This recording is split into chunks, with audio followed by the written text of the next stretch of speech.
সুপ্রিয় দর্শক, আপনারা দেখছেন ভয়েস অব ক্যালকাটার পরিবেশনা। আপনারা এই পর্বে দেখবেন বাংলাদেশের বর্তমান পরিস্থিতি নিয়ে গতকাল মঙ্গলবার সাভারে জাতীয় শহীদ সেনা দিবসের আয়োজিত অনুষ্ঠানে সেনাপ্রধান ওয়াকারুজ্জামান জাতির উদ্দেশ্যে যে ভাষণ দিয়েছেন তার আলোকে একটি বিশ্লেষণধর্মী প্রতিবেদন। বাংলাদেশের সেনাপ্রধান ওয়াকারুজ্জামান 25 ফেব্রুয়ারি জাতির উদ্দেশ্যে ভাষণ দিতে গিয়ে সবাইকে সাবধানী বা সতর্ক বার্তা দিয়েছেন। তিনি দেশবাসীকে সতর্ক করে জানিয়ে দিয়েছেন যে বিশৃঙ্খলা বরদাস্ত করা যায় না। দেশের অবস্থা সম্পর্কে বলতে গিয়ে তিনি বলেন, এত বছর ধরে দেশ সুন্দরভাবে চলছিল, এখন নৈরাজ্য চলছে। পরস্পরের বিরুদ্ধে মারামারি, কাটাকাটি, সরাসরির জন্য আজ এই অবস্থা। এই সুযোগটা নিচ্ছে সমাজ বিরোধীরা। তবে এদিন তিনি সাফ হুঁশিয়ারি শুনিয়ে বলেন, আমি আপনাদের সতর্ক করে দিচ্ছি, এই অবস্থা চলতে পারে না।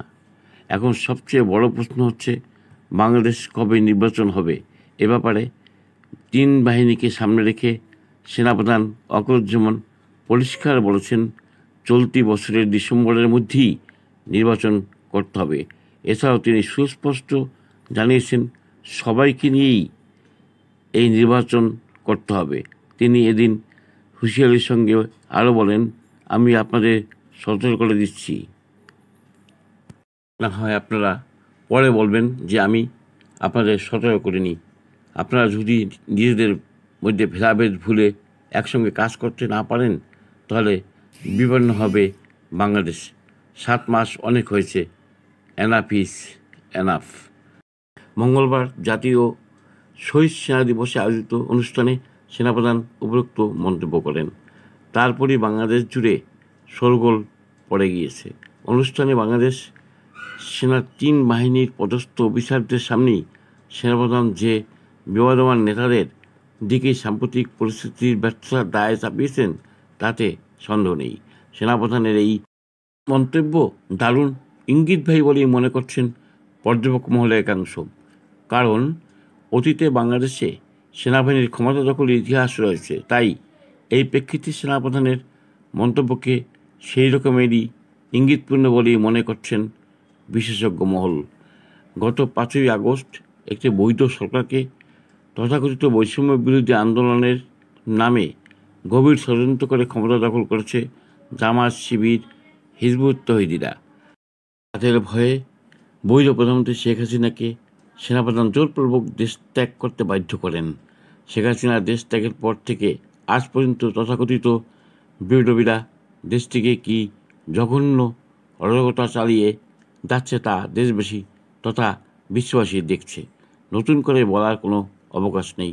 সেনাবাহিনীর সামনেই যে সব নাটকীয় ঘটনাগুলো ঘটেছিল বা ঘটছে, সেনাবাহিনী ম্যাজিস্ট্রেসি পাওয়ার নিয়ে এ ব্যাপারে কোনো কিছুই করতে পারেনি। এই ব্যর্থতা কি সেনাবাহিনীর নয়? এই ব্যর্থতার দায়ের ব্যাপারে একটি কথাও তো সেনাপ্রধান আপনি বলেননি। বর্তমানে বাংলাদেশে আইন শৃঙ্খলা পরিস্থিতির চরম অবনতি হয়েছে। গত কয়েকদিন খোদ রাজধানীতে দিনের বেলায় চুরি, ডাকাতি, ছিনতাই, রাহাজানি হচ্ছে। ঢাকা সহ দেশবাসী আরও আতঙ্কিত হয়ে পড়েছে। গত বছরের জুলাই থেকেই সেনাবাহিনী মাঠে আছে, কিন্তু জাতি তাদের তৎপরতার বদলে ব্যর্থতাই দেখছে। সেনাবাহিনী মেজর অ্যাকশন নিলে এই খারাপ অবস্থা সৃষ্টি হতো না। কেননা সেনাবাহিনীর হুঙ্কারকে ভয় পায় না এমন কোনো বীর দেশটিতে আছে বলে বাঙালিরা অন্তত মনে করে না। কেন সেনাবাহিনী জঙ্গি দমন করতে পারেনি? সেনাবাহিনীর সামনে জঙ্গি দুর্বৃত্তরা স্মরণকালের ভয়াবহ ধ্বংসলীলা চালিয়েছে। ম্যাজিস্ট্রেসি পাওয়ার নিয়ে সেনাবাহিনী দাঁড়িয়ে তামাশা দেখেছে। সেনাপ্রধান ওয়াকারুজ্জামান আপনি কি তা অস্বীকার করতে পারেন? জাতির উদ্দেশ্যে পরামর্শ দিতে গিয়ে সেনাপ্রধান সাহেব আপনি এ ব্যাপারে একটি কথাও বলেননি। তাছাড়া বাংলাদেশের পরিস্থিতি উপলব্ধি করতে আপনাকে 7-7টি মাস সময় লাগলো কেন? আপনি এর দায় কিছুতেই এড়াতে পারেন না। ক্ষমতায় এসে নানা সংস্কার করে নতুন বাংলাদেশ গড়ার স্বপ্ন দেখিয়েছিলেন মোহাম্মদ ইউনূস। সেই বদলের বাংলাদেশ দেখেছে চরম অরাজকতা। তাদের নিপীড়নের শিকার হিন্দুসহ অন্যান্য সংখ্যালঘুরা। দিকে দিকে খুন, ধর্ষণ, যৌন নিপীড়ন, জোরপূর্বক সমাজীকরণ, অগ্নিসংযোগ, লুটপাট সহ নানা সন্ত্রাসী ঘটনার লাগাম ছাড়া। মুক্তিযুদ্ধের গৌরবময় ইতিহাসকে মুছে ফেলতে ধ্বংসযজ্ঞ চালায় দেশব্যাপী, ভেঙে গুড়িয়ে দেয় জাতির পিতা বাংলাদেশের প্রতিষ্ঠাতা বঙ্গবন্ধু শেখ মুজিবুর রহমানের বাড়ি, মুক্তিযুদ্ধের সূতিকাগার। এই বাড়িটিকে আপনি জঙ্গিদের হাত থেকে রক্ষা করতে পারেননি। সেনাবাহিনীর সামনেই বাড়িটিকে আঘাত হানল। সামান্য পরিমাণ হুঙ্কার পর্যন্ত দিতে দেখা যায়নি সেনা সদস্যদেরকে।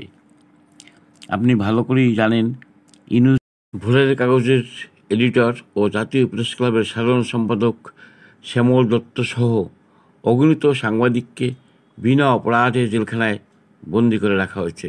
তাদের বিরুদ্ধে খুনের মিথ্যা মামলা দিয়ে আটকে রাখা হয়েছে।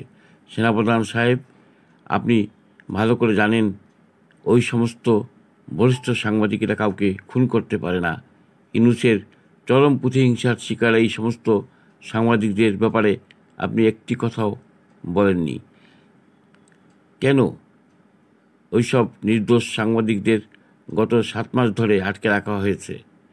তাদের পরিবার পরিজনকে বিপর্যস্ত করা হয়েছে।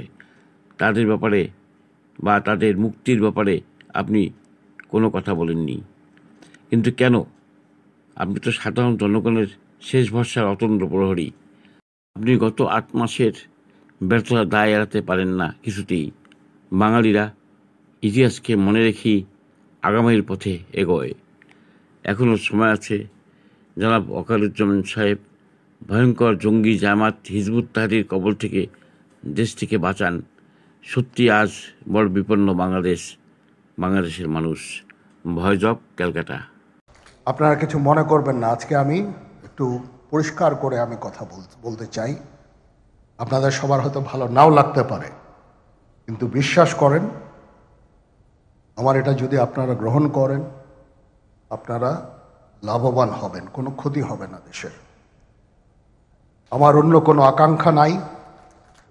আমার একটাই আকাঙ্ক্ষা, দেশ এবং জাতিটাকে একটা সুন্দর জায়গায় রেখে ছুটি করা। I had enough. Was last 7-8 months I had enough. আমি চাই দেশ এবং জাতিকে একটা সুন্দর জায়গায় রেখে আমরা সেনানিবাসে ফেরত আসব।